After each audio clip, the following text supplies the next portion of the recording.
Good evening and salutations, my Days of Our Lives fans. Let's start off with Gwen for a minute because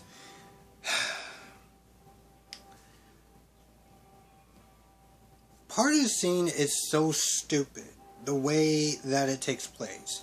Because when Gwen comes into the office, talks to Dr. Schneider, as I like to call him, Dr. Dick, Schneider pretty much blackmails Gwen into getting her to deliver stuff. He snaps at one point because he's like, yo, this is the second person that pretty much tried to play me. I'm a doctor. This is all I have. I don't have anything else, and I'm not having you and her just make me look like a damn fool. So he's all like, listen, I'm going to tell your dad, I'm going to tell your dad the truth about what happened as far as, how the baby died. Because Jack, and at this point now Chad, only know that the baby died during the fall, Whether it was an accident or on purpose, it still happened. But I'm sitting there thinking, Gwen, instead of saying yes to this dick, why don't you just tell them the whole truth? You're already halfway there. You already told your dad that she didn't push you down the stairs by accident. Why couldn't you bother to sit there and tell him that, you lost a baby before the fall? Like, is it really that important for you to get back at Abigail that you're going to sit there and make her feel, like, it's one of those things where it's like, it's more important to have him blackmail you and have something over your head when you could just simply tell the truth. You can't be that stupid or that desperate for revenge. And don't get me wrong, what Abigail said was absolutely terrible.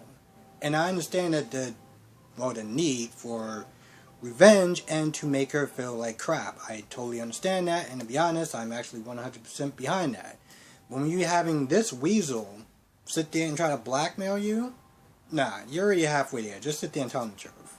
Alright? It is what it is. And at the end of the day, you're gonna get very little repercussions because, well, regardless of how it happened, you still lost a child. Now, Julie is on another planet with her crap, but I would like to sit there and think that Jack and, to some extent, Chad will feel something towards her, as far as empathy and, but no, she doesn't do that. And the sad part about this is seeing this guy blackmail her. You're supposed to sit there and feel bad for her. You're supposed to be like, oh, this doctor, he's so terrible, he's blackmailing her. Before anyone starts to sit there and start to do the whole poor Gwen thing, let's just kind of remind ourselves that Gwen came into town to destroy Abigail and her family's life, drugged Abigail, slept with Chad, while he was drunk, by the way, because for some odd reason they want to sit there and keep omitting that, but that's the truth of the matter. He was drinking that champagne like it was water. So, yeah. She did everything she could to destroy their relationship. Like Jack's relationship with Jennifer, Chad's relationship with Abigail, drugging her, and then having sex with Chad. On top of that, yeah, granted she didn't actually, she didn't maliciously try to kill Jennifer's, mother, Laura, I think that's her name. Too many damn Lauras. One is one too many. But yeah, try to kill her. She didn't do it on purpose, but she still did it. You argue with this woman. This woman was trying to leave, and you decide to, say no, and pulled her and wind up accidentally killing her. So, before we start to get all, oh, poor Gwen, it's like, you know what, to be honest, I don't really feel bad for you. I mean, that guy is a dick. But, you can call it karma, call it what you want, it is what it is, and, yeah. So, with that being said, she,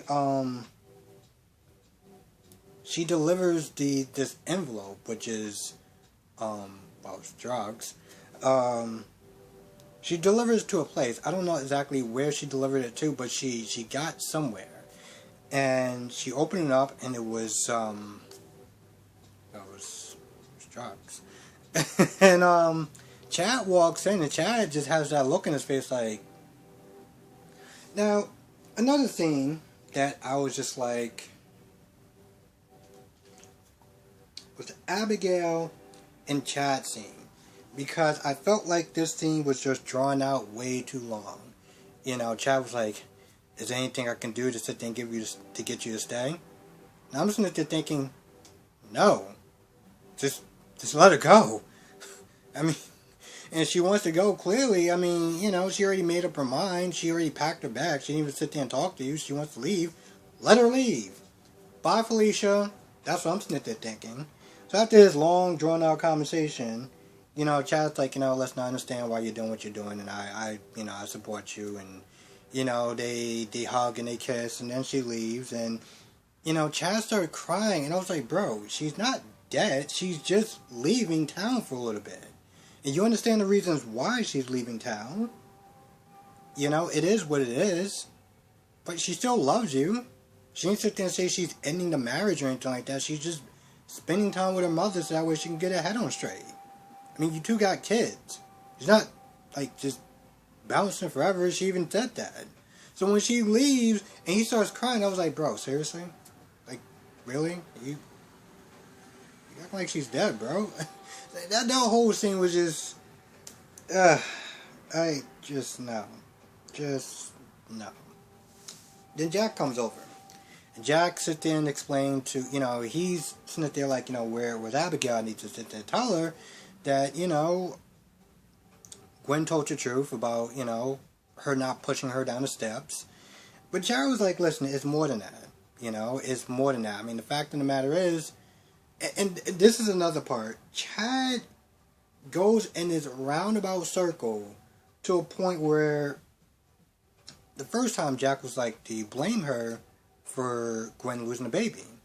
He's like, no, but, you know, she argued with her, and she knew she was pregnant. This is like after a good, I don't know, 3-minute conversation that he's sitting there having with him.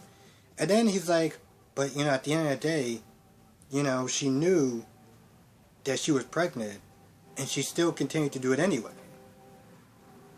And I guess I might have actually dozed off for a minute, but I'm pretty sure he was like, yeah, you know, it was her fault. You know, it was everyone's fault.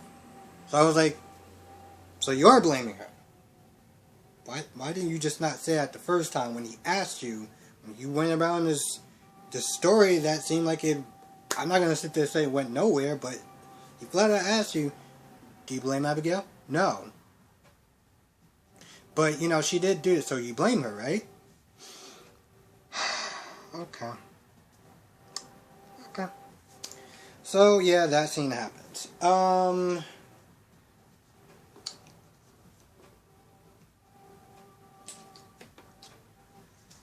Ben and Claire. Well, they kiss and they're about to sit there and go even further. But then Ben stops himself. He's like, I can't do it. This just feels wrong. You know, Ciara left me. And, you know, I still love her. And I was like, bro, listen. And I know that I'm probably wrong about this, but seeing those scenes and seeing the way that Ciara was not there treating Ben, I was like, bro, she left you. She went to the other side of the country, pretty much, with another man, after she said terrible, terrible, terrible things to you. Okay? She filed for divorce, and you're sitting there saying, oh, I can't do it.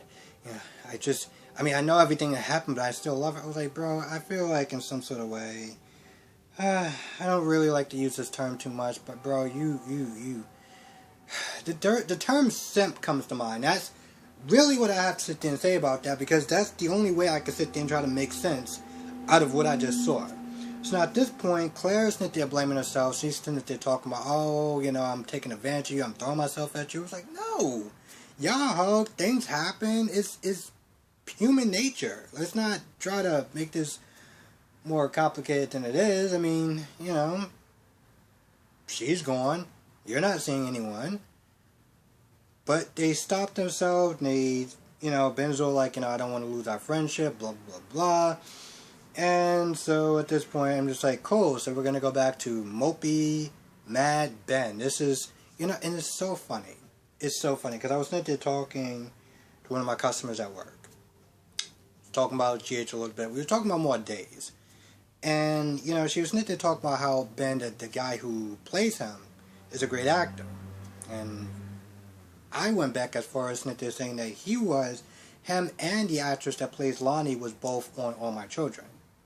But I was sitting there saying, I was like, yeah, he's a great actor. When they give him something to actually do, like when they give him like good stuff, then yeah, for the most part, I mean, he still kind of needs to work on that whole dramatic thing, but for the most part, he's a pretty decent actor. And they give him something to do. But giving him this other mopey, frowny, whatever, like, emo thing that's going on with him, it's just like, come on, bro. So we're going to go back to this now. So with that being said, yeah, he leaves, he goes back home, and then he looks at someone that says, "You're here." Or something along those lines, I don't exactly remember. But he says something, so, should be interesting, I guess.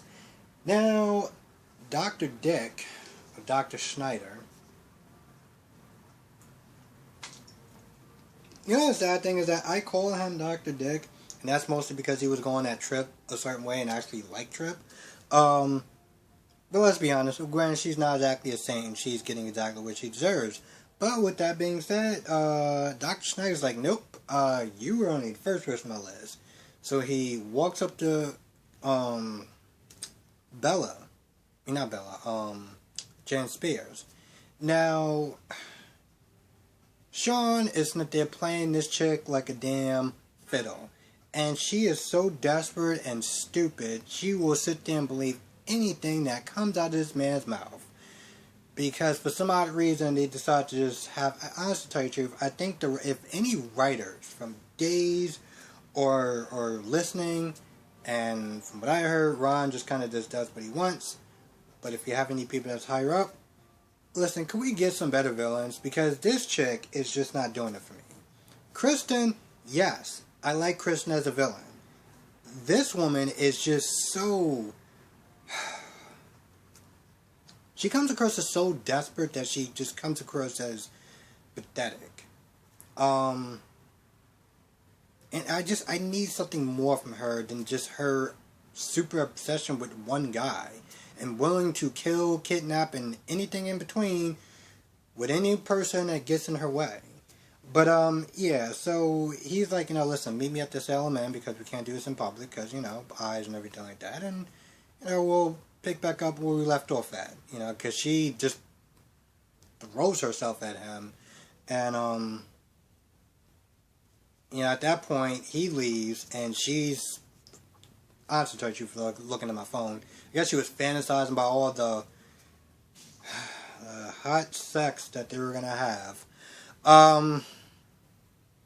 Jesus Christ.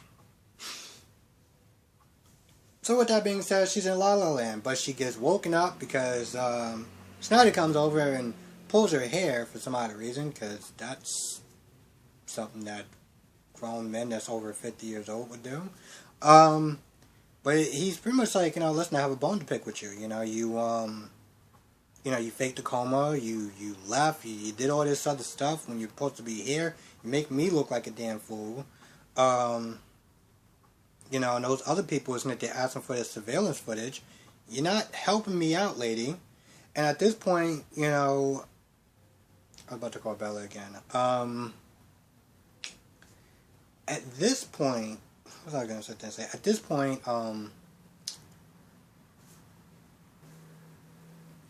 Jan Spears is like, well, who was the people that I was asking for this tape? And when the doctor tells her, it was practically Bella and Sean, she's like, oh. so this man just played me. right? Okay, so that's how it's gonna be. I thought it was gonna be okay. All right, I got him. And with that being said, she goes over to she goes over to Bella's place. Bella and Sean's place. She goes over to Bella and Sean's place, and she calls up she calls up Bella because Bella is thinking she was gonna get some good news that she's after she talked to Sean, and filling John in on everything, and even John's like, yo, I don't know if that's such a good idea, since they're trying to play Jan Spears. You know she's crazy, right? You know what she can do, right? You've seen the desperate lengths that she would go to obtain this one man for some odd reason, but I'm just gonna, whatever. She's crazy, it's a dangerous, and it's a bad idea. Let's not do it. I just don't like it. But at this point, Bella's like, listen, this is probably our only shot. So we gotta kind of take it. She gets a phone call, and she's thinking that it's Sean, and it's Jan Spears that they're calling, and she has a gun pointed straight at Claire. Because at this point, why not?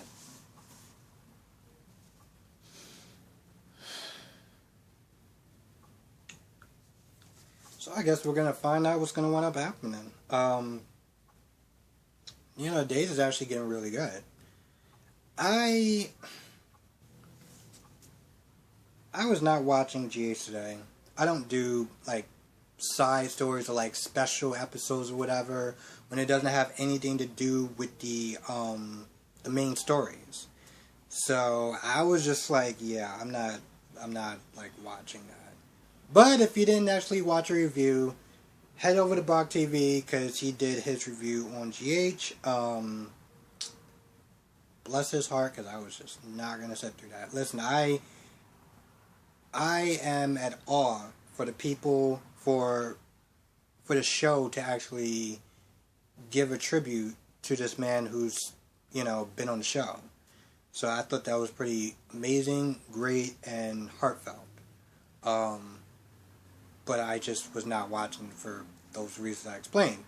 With that being said, Days is actually doing really good. It's getting really interesting on both fronts. I mean, granted, we have this subpart of a villain named Jan Spears, but with that being said, she's adding some spice to the show, so there's that. And Bella, I kind of glossed over it, but Bella pretty much is just talking to John, just telling her the bad news about tape being, they're going to use the tape as evidence against Bella. And, even John was like, listen, I'll just sit there and say, I just, made a mistake. I mean, aneurysm and all that good stuff, but, Bella's like, it's a bad idea. It's going to come across as you are lying and trying to defend me, and that's just not going to go over well. So, at this point, the plan that we have with Sean is kind of the best one. But it's not the best one. To tell you the truth, the sad thing is that it would have been the best one. It really would have been the best one, but of course, Dr. Snyder just had to sit there and ruin everything with his, I don't know exactly what he's doing, but he pretty much just ruined it. So yeah, but this whole thing with Gwen is so stupid, and I'm sitting there thinking about, so why did Gwen only tell half the truth? I mean, was it really just to get back at Abigail? She's still trying to do that? Like, she's still trying to get back at Abigail? That's still a thing for her? So she's just gonna lie about the timeline, but she's gonna be like, oh, well, she didn't push me down the stairs, so I told the truth. What the hell is wrong with you? I mean, I think that's stupid, but then you just pile it on to the fact that now you have this guy that's not there blackmailing you because the timelines don't match up with, the baby's passing. And I'm like, you could just simply rectify that and not be a drug mule and not risk prison time by simply telling goddamn truth. But you're not gonna do that, are you? Nope. Soaps are interesting.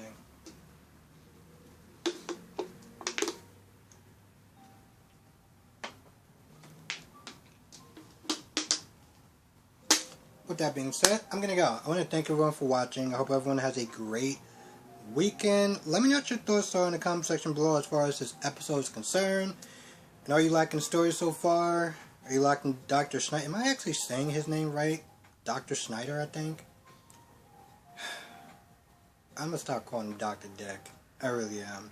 Especially on this occasion because, well, both of those chicks are kind of screwed up. Or, well, just messed up. So, if somehow this doctor decides he wants to blackmail Jan Spears, go for it. As far as Gwen's concerned, karma. But yes, let me know what your thoughts are in the comment section below. Thank you for watching. Be safe. I will catch you in the next video.